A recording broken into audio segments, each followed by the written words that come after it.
ये बात है साल 1914 की, जब एक 8 साल का बच्चा जापान के एक गांव में खेल रहा था। तभी उसने 4 पहियों पर चलती एक मशीन देखी।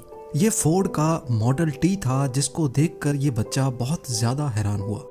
यही वो दिन था जब उस 8 साल के बच्चे को गाड़ियों और मैकेनिकल पार्ट से पहली बार लगाव हुआ था। इसका नाम था सुचाइरो होंडा, और किसको मालूम था कि आने वाले वक्त में इसका नाम हमें हर छोटी बड़ी गाड़ी पे देखने को मिलेगा। जेम टीवी की वीडियोस में एक बार फिर से खुशामदीद। नाजरीन, 1906 में जापान के माउंट फूजी के करीब एक छोटे गांव में सुचाइरो होंडा की पैदाइश हुई थी। उनके वालिद लोहार होने के साथ साथ पार्ट टाइम में साइकिल रिपेयर का काम भी करते थे।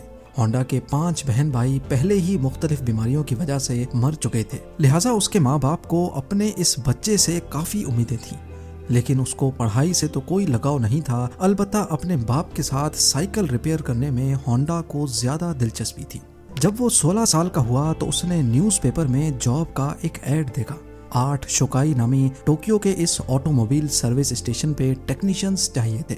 होंडा ने कंपनी को जॉब के लिए लेटर लिखा और खुशकिस्मती थी कि वहां से पॉजिटिव रिप्लाई भी आ गया। यही वो टाइम था जब होंडा अपना घर और स्कूल छोड़कर कमाने की आस लगाए टोक्यो रवाना हो गया। होंडा का ख्वाब तो तब टूटा जब वो टोक्यो में 8 शोकाई पहुंच गया था। कंपनी के मालिक ने होंडा से सफाई सुथराई के काम करवाना शुरू कर दिए और यहाँ तक के उसको बेबी सिटिंग पर लगा दिया। होंडा बेचारा करता तो क्या करता, एक तरफ वो अपना घर और माँ बाप को छोड़कर निकला था, तो दूसरी तरफ उससे फालतू काम लिए जा रहे थे। उसको वापस अपने गांव जाने में शर्म आ रही थी, क्योंकि वो अपने पेरेंट्स को फेस करने की हिम्मत नहीं कर पा रहा था। यही वजह थी कि अगले कई महीनों तक वो वहीं ऑड जॉब्स करने पर मजबूर रहा। कुछ ही महीनों के बाद 8 शोकाई के मालिक ने होंडा से वर्कशॉप के काम भी लेना शुरू कर दिए। होंडा को इस काम में शुरू से बहुत इंटरेस्ट था, इसीलिए वो चीजों को आसानी से समझ जाता था। चंद महीनों में वो हर तरह की गाड़ी और उनके पार्ट्स के बारे में काफी कुछ जान चुका था। इस दौरान 8 शोकाई ने 2 स्पोर्ट्स कार भी बनाई, जिसमें पहली गाड़ी 8 डैमलर थी और दूसरी कर्टिस। ये दोनों गाड़ियां यूज्ड इंजन्स को इस्तेमाल करके बनाई गई थीं, जिन्होंने जापानीज मोटर कार चैंपियनशिप 1924 में पहली पोजीशन भी हासिल की।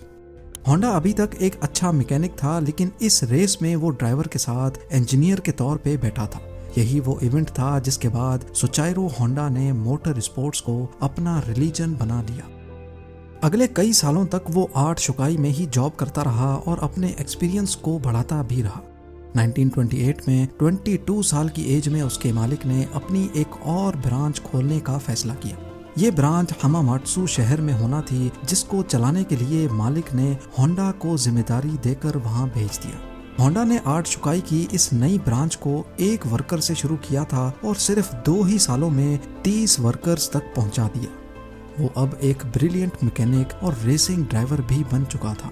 उसने अपनी महारत का फायदा उठाते हुए अपने मालिक के लिए एक स्पोर्ट्स कार डिजाइन की। ये गाड़ी 120 किलोमीटर पर आवर की स्पीड से चल सकती थी, जिसने पुराने सारे रिकॉर्ड तोड़ दिए थे। ये रिकॉर्ड अगले 20 सालों तक जापान का हाईएस्ट रिकॉर्ड बना रहा। 8 शोकाई के मालिक के दिल में होंडा की अहमियत मजीद बढ़ चुकी थी। वो अपना खुद का वर्कशॉप खोलना चाहता था, लेकिन शायद किस्मत को ये मंजूर नहीं था।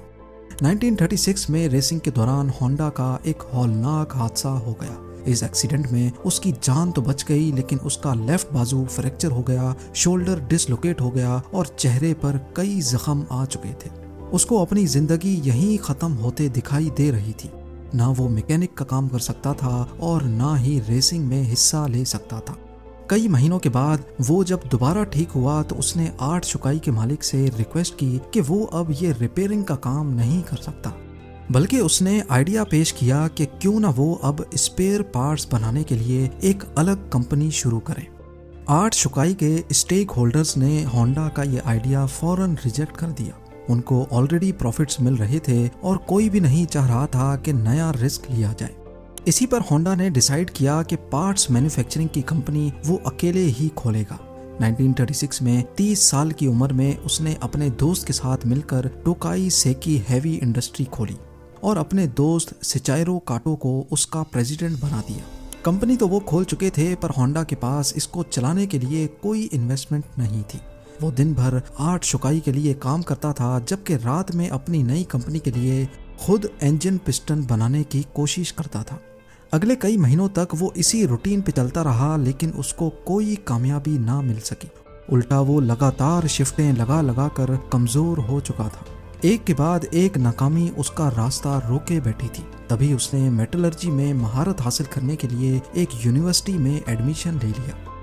1939 में 3 सालों की लगातार मेहनत करने के बाद वो आखिरकार एक पिस्टन बनाने में कामयाब हो ही गया।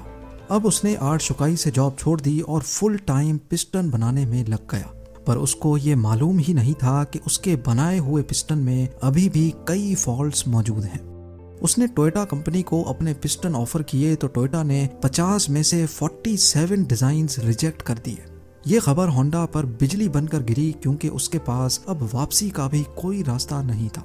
उसने मुख्तलिफ कंपनीज की रिक्वायरमेंट्स को समझने के लिए पूरे जापान के दौरे लगाना शुरू कर दिए। अलग अलग फैक्ट्रीज में गया, कार मैन्युफैक्चरर्स से मिला। अगले कई साल उसने मार्केट को समझने में लगा दिए और उसके बाद होंडा ने एक बार फिर से पिस्टन बनाए। इस बार ये पिस्टन सारी कंपनीज के क्वालिटी कंट्रोल पास कर चुके थे। उसको धड़ाधड़ ऑर्डर्स मिलना शुरू हो गए और एक बार फिर से होंडा को अपने ख्वाब पूरे होते दिखाई दिए। ऑर्डर्स को पूरा करने के लिए उसकी कंपनी ने 2000 वर्कर्स को भी हायर कर लिया। होंडा की ये खुशी सिर्फ चंद महीनों की मेहमान थी, ये किसको मालूम था। 1941 में जापान वर्ल्ड वॉर 2 में कूद गया और मिनिस्ट्री ने कई जापानीज कंपनी को अपने कंट्रोल में ले लिया, जिसमें एक कंपनी सोचाइरो होंडा की भी थी।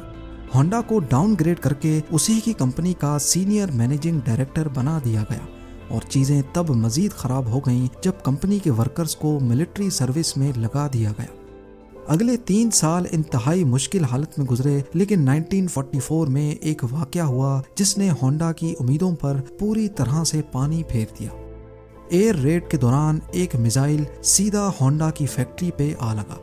पूरे मुल्क के हालात बद से बदतर होते जा रहे थे। जापान जंग हारता हुआ दिखाई दे रहा था। फिर 1945 में 2 न्यूक्लियर अटैक्स हुए जिसने जापान की सिरे से कमर ही तोड़ डाली।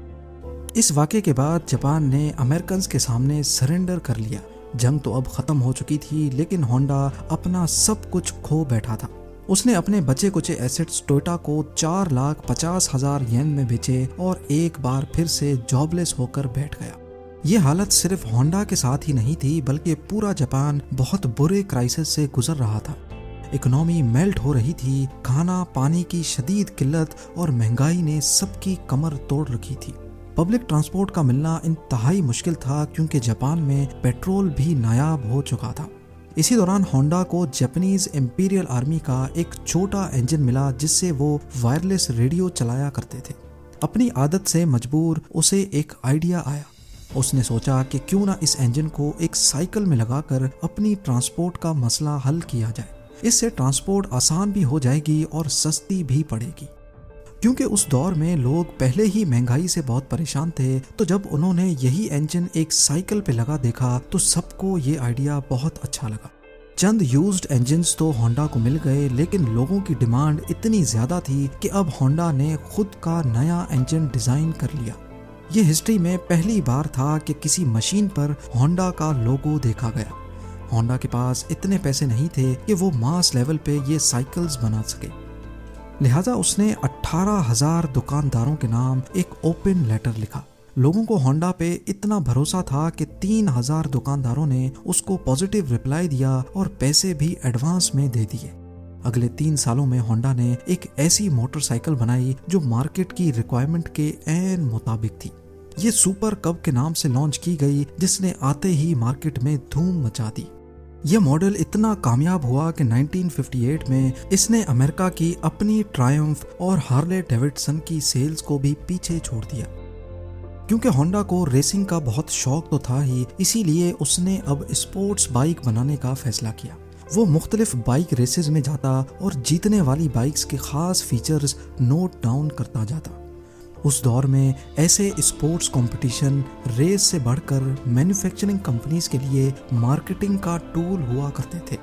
चंद सालों में होंडा की पहली स्पोर्ट्स बाइक लॉन्च की गई, जिसने 1962 इंटरनेशनल रेसिंग कंपटीशन में पहली पोजीशन हासिल की।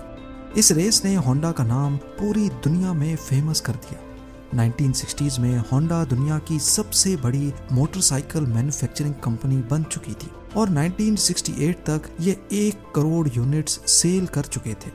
अपनी जिंदगी के 62 इयर्स गुजारने के बाद आखिरकार सोचाइरो होंडा को कामयाबी तो मिल चुकी थी, लेकिन जो ख्वाब वो बचपन से ही लिए बैठा था वो अभी तक पूरा नहीं हो पाया था। होंडा अब कार मैन्युफैक्चरिंग की तरफ भी जाना चाहता था। कई लोगों ने उनको ऐसा करने से मना भी किया, लेकिन उन्होंने किसी की एक ना सुनी। उस वक्त जापान में ऑलरेडी टोयोटा और निसान जैसी कंपनीज अपना बिजनेस जमाए बैठी थी। वहां मार्केट में अपनी नई जगह बनाना काफी मुश्किल था। होंडा ने अपनी पहली पिकअप ट्रक T360 लॉन्च की, जो कि फेल हो गई। उसके बाद स्पोर्ट्स कार S500 लॉन्च की, जिसके सिर्फ 1300 यूनिट्स ही बिक पाए। कई सालों की मेहनत और कई दर्जन डिजाइन्स रिजेक्ट होने के बाद फाइनली 1972 में होंडा सिविक लॉन्च की गई। ये वो गाड़ी है जिसके नए मॉडल्स आज तक पूरी दुनिया में फेमस हैं। 1980s में होंडा मोटर्स जापान की तीसरी बड़ी मैन्युफैक्चरिंग कंपनी थी और सिर्फ 10 सालों में ही ये दुनिया की तीसरी बड़ी हो गई। आज होंडा का नाम हमें cars, motorcycles, boat engines, plane engines और दर्जनों पावर टूल्स पे देखने को मिलता है। सोचाइरो होंडा ने होंडा सिविक के लॉन्च होने के अगले ही साल 1973 में कंपनी से रिटायरमेंट ले ली थी और 5 अगस्त 1991 को उनकी जिंदगी का ये सफर हमेशा हमेशा के लिए खत्म हो गया। उम्मीद है जेम टीवी की ये वीडियो भी आप लोग भरपूर लाइक और शेयर करेंगे। आप लोगों के प्यार भरे कमेंट्स का बेहद शुक्रिया। मिलते हैं अगली शानदार वीडियो में।